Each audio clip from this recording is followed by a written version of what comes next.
രചന മുനീറ. അവതരണം ഷാഹുൽ മലയിൽ. Editing Faisal C N Nooncheri. രാത്രിയുടെ യാമങ്ങളിൽ എപ്പോഴോ അവൻ ഞെട്ടിപ്പിടഞ്ഞെഴുന്നേറ്റു. അരണ്ട വെളിച്ചത്തിൽ റൂമിലാകെ കണ്ണോടിച്ച് നോക്കി. മദ്യത്തിന്റെ രൂക്ഷഗന്ധം സഹിക്കവയ്യാതെ അവൻ മൂക്ക് പൊത്തിപ്പിടിച്ചുകൊണ്ട് അച്ഛൻ്റെ അരികിലേക്ക് ചെന്നു. അച്ഛ, എനിക്ക് അമ്മയെ കാണണം. അച്ഛ, എനിക്ക് അമ്മയെ കാണണം. കരഞ്ഞുകൊണ്ട് സായി അച്ഛനെ കുലുക്കി വിളിച്ചു. നല്ല ഉറക്കവും പിന്നെ മദ്യത്തിനാൽ ആവരണം ചെയ്തുകൊണ്ടും അയാൾ സായിയെ കാലുകൊണ്ട് തട്ടി തെറിപ്പിച്ചു. വായിൽ വന്ന അസഭ്യങ്ങളെല്ലാം അയാൾ പുലമ്പിക്കൊണ്ടിരുന്നു. അച്ഛൻ്റെ തട്ടുകൊണ്ട് അവനൊരു മൂലയിലേക്ക് തെറിച്ചു പോയിരുന്നു. അമ്മയെ ഓർത്തുകൊണ്ട് അവൻ്റെ മനസ്സ് വല്ലാതെ തേങ്ങി. അവൻ്റെ അമ്മയെ അവനിൽ നിന്ന് അകറ്റി അച്ഛനോട് അവന് തീർത്താൽ തീരാത്ത ദേഷ്യം തോന്നി. മദ്യലഹരിയിൽ ഒരു ദിവസം പാതിരാത്രിക്ക് വീട്ടിൽ നിന്ന് ഇറക്കി വിട്ടതാണ് അവൻ്റെ അമ്മയെ.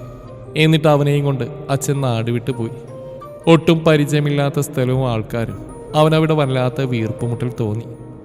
അന്നു മുതൽ അമ്മയ്ക്ക് വേണ്ടി ആ കുഞ്ഞിളം മനസ്സ് ദൈവത്തോട് പ്രാർത്ഥിച്ചുകൊണ്ടിരുന്നു. എൻ്റെ അമ്മയെ തിരികെ തരണേ ഭഗവാനെ എന്ന് പറഞ്ഞുകൊണ്ട് ഓരോ ദിനരാത്രങ്ങൾ അവൻ കഴിച്ചുകൂട്ടി. ഈ വീട് വിട്ട് പോകണം. അച്ഛൻ്റെ കൺവെട്ടത്തിൽ പെടാതെ എങ്ങോട്ടെങ്കിലും ഓടിപ്പോകണം. അമ്മയെ കണ്ടുപിടിക്കണമെന്നൊരു ദൃഢനിശ്ചയത്തോടെ അവൻ അവിടുന്ന് എഴുന്നേറ്റുപോയി.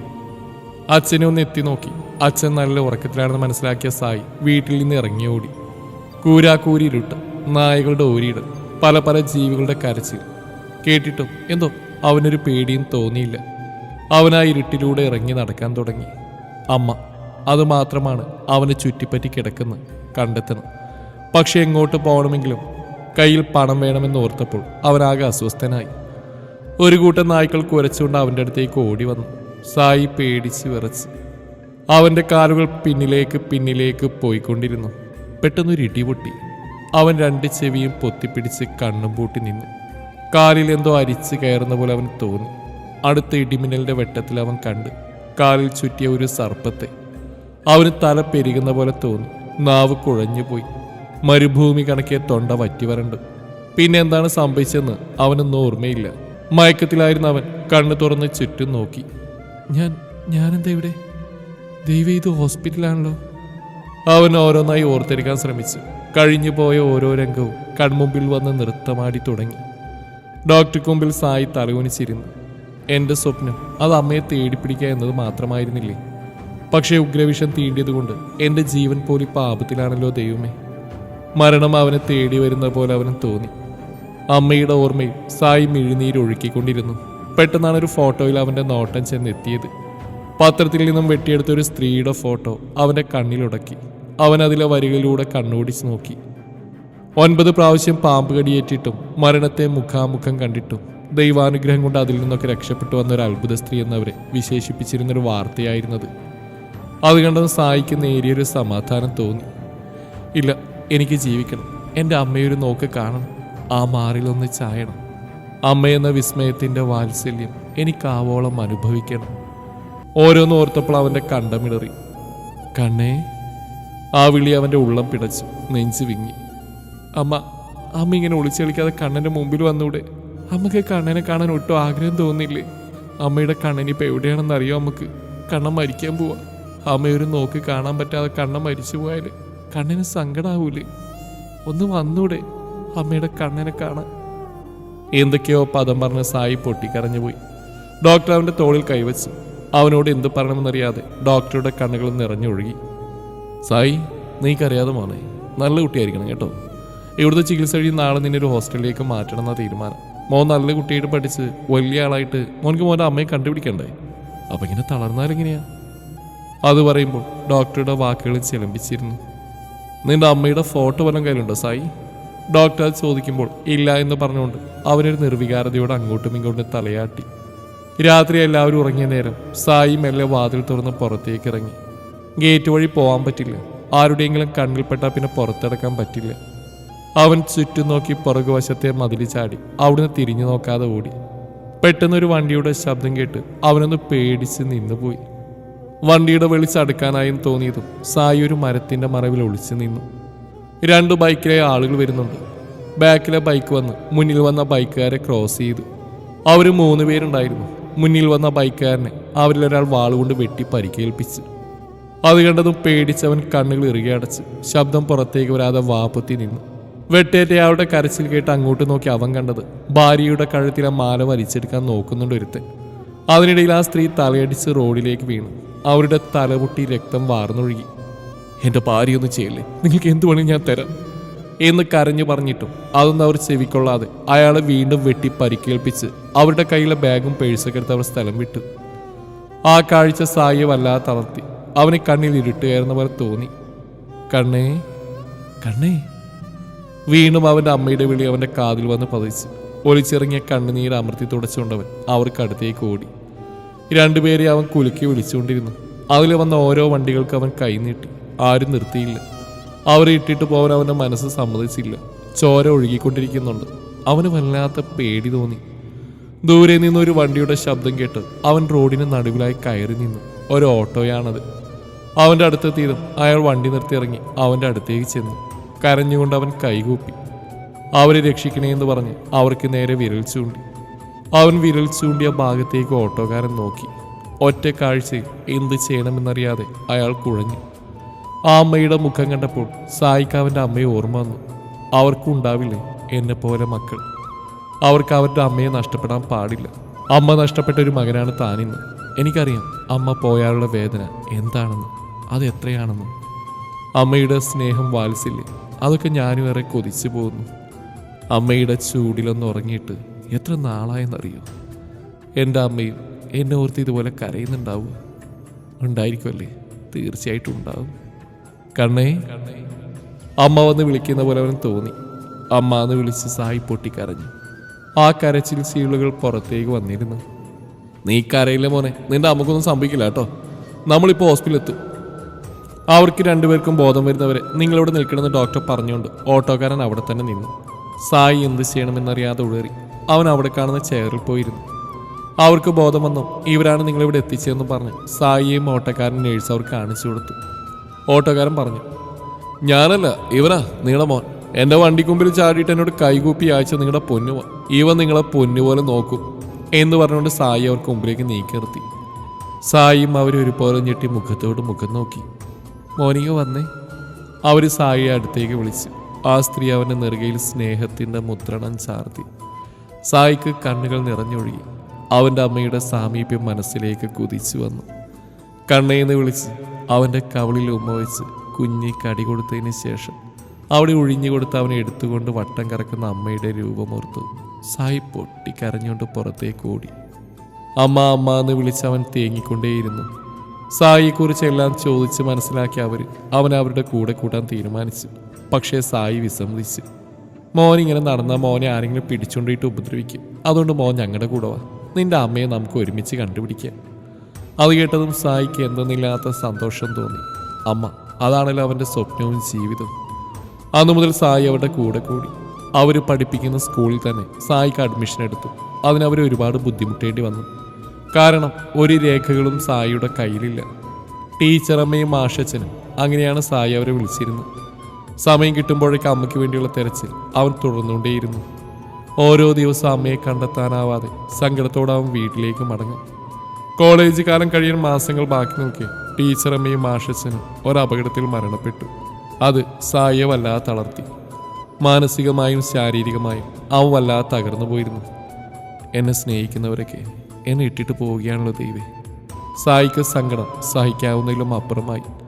അവൻ കോളേജിൽ പോവാതെയായി. ജീവിതത്തോട് തന്നെ അവന് വെറുപ്പ് തോന്നി. സായിയുടെ കൂട്ടുകാരും ടീച്ചറും വീട്ടിൽ വന്ന് അവനെ പറഞ്ഞ് സമാധാനപ്പെടുത്തി കോളേജിലേക്ക് കൂട്ടിക്കൊണ്ടുപോയി. മറക്കാൻ അത്ര എളുപ്പമല്ലെന്നറിയാം. അല്ലെങ്കിൽ അവരങ്ങനെ മറക്കാൻ പറ്റും. അവരുടെ മാലയിട്ട ഫോട്ടോയിൽ നോക്കി വേദനകളെല്ലാം അവൻ കടിച്ചമർത്തി.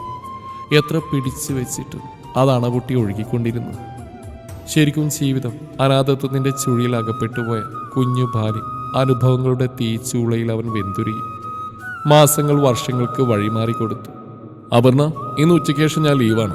ജീവ വരുമ്പോൾ ഈ ഫയൽ അവൻ്റെ കൈ കൊടുക്കണേ. Okay sir. എന്ത് പറ്റി സാർ? നല്ല സുഖമല്ലേ? എന്തോ വല്ലാത്ത തലവേദന വന്നു. പിന്നെ ഒരിടം വരെ പോകാനുണ്ടായിരുന്നു. ഓ, എന്നത്തെയും പോലെ ഇന്ന് അമ്മയെ തേടിയാണ് യാത്ര?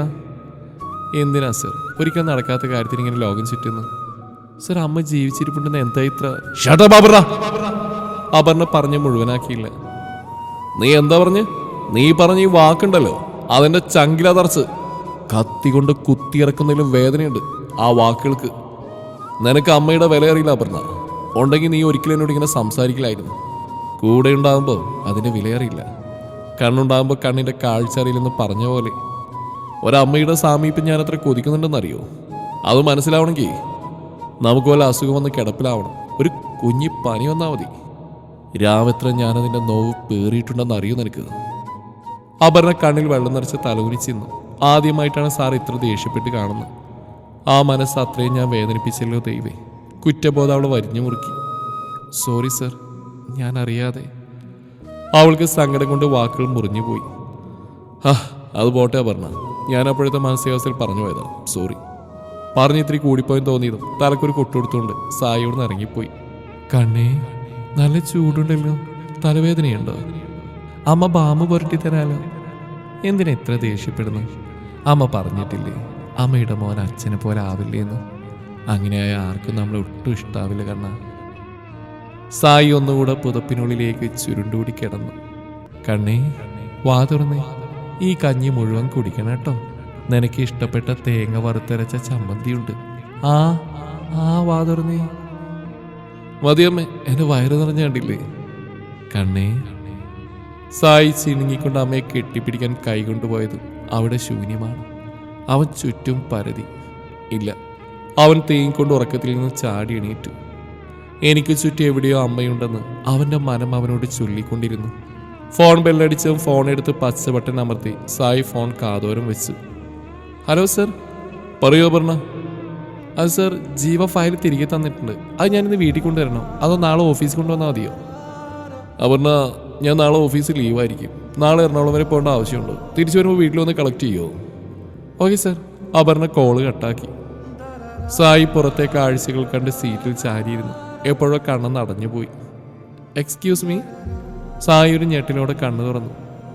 എവിടെ എത്തി ദൈവേ, ഞാൻ ഉറങ്ങിപ്പോയല്ലോ എന്നാലോചിച്ച് പുറത്തേക്ക് നോക്കി. ഇല്ല, എത്തിയിട്ടില്ല. സമാധാനമായി വീണ്ടും സീറ്റിലേക്ക് ചാരി കിടന്നു. അപ്പോഴാണ് ശ്രദ്ധിച്ച് അവനൊന്ന് നീങ്ങിക്കൊടുത്താൽ ഇരിക്കാൻ പാകത്തിന് അടുത്ത് നിൽക്കുന്ന ആളെ. അവനൊരു സോറി പറഞ്ഞുകൊണ്ട് നീങ്ങിക്കൊടുത്തു. നന്ദി വാക്കുകൾ മൊഴിഞ്ഞുകൊണ്ട് അയാൾ അവിടെ ഇരുന്നു. അല്പനേരത്തെ മൗനത്തിന് ശേഷം അവർ പരിചയപ്പെട്ടു തുടങ്ങി. അവനെ തന്നെ സൂക്ഷിച്ച് നോക്കിക്കൊണ്ട്. അവൻ്റെ കണ്ണ് ഈറനണിഞ്ഞു. അവൻ്റെ വാക്കുകൾക്കൊക്കെ വല്ലാത്തൊരു ഇടർച്ച. സായി, നിനക്കെന്നെ ഓർമ്മയുണ്ടോ? ഞാൻ കൃഷ്ണയാടാ, നവനീത് കൃഷ്ണൻ.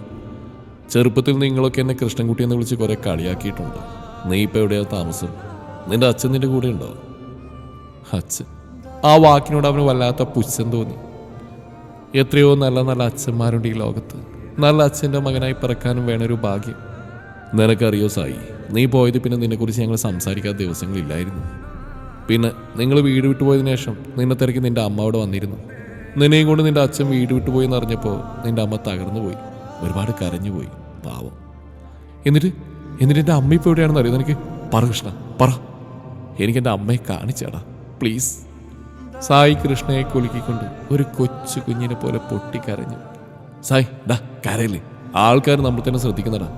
നിന്റെ അമ്മ എവിടെയാണെങ്കിൽ നമുക്ക് കണ്ടുപിടിക്കാടാ. നീ ഒന്ന് കരയാതിരിക്കും സായി.